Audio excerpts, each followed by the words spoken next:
I'm struggling with keeping my schedule. Migraine, I have that too, please. So yeah, well, let's work on your schedule. What do you need to get done? Don't overschedule, right? And then think about what do you need to get done? And what are the things that are holding you back from doing it? Like, what's the interruption that you're not planning for? Poor planning and no routine at all. Okay, well, that's what we need to fix. So, but when you say that you have your schedule and nothing went like planned, that means you have a plan, right? So what's the most important thing that has to happen every day? And what's the thing that gets you derailed? We could start with that. When you're first starting to plan, the key is to not over plan. Because if you're not used to sticking to a schedule, then the schedule becomes a giant burden and becomes impossible to do. It's like when you first start working out, you don't go lift crazy weights, right? You just start at the beginning. I lose a lot of time doing my content every day. Very often I hang on my phone between Clubhouse, Twitter, Instagram. Okay, so how much of that is actually productive for you or not? Making content is probably productive. How much is being on your phone on Clubhouse and Twitter?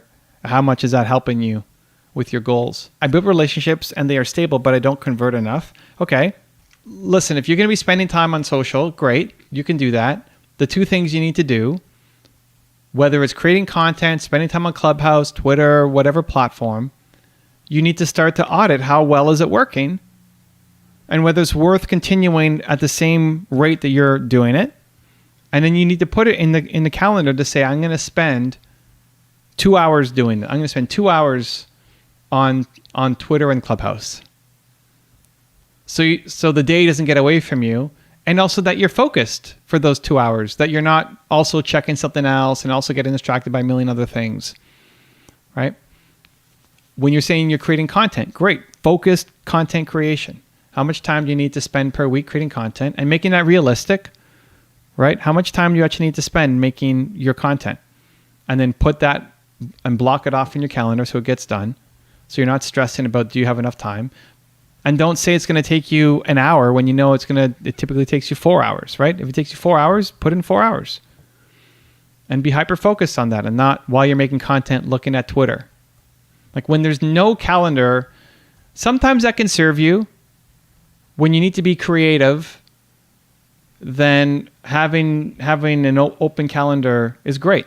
You know, like you come up with great ideas when on your vacation or maybe on weekends because there's no calendar. And so you get a lot of creative ideas. But creativity is not productivity. So you have to go between being creative and then being productive. So if you need to be productive and get stuff done, then it's not about just having giant chunks of time open in your calendar. It's about blocking off time to focus on the activities you need to.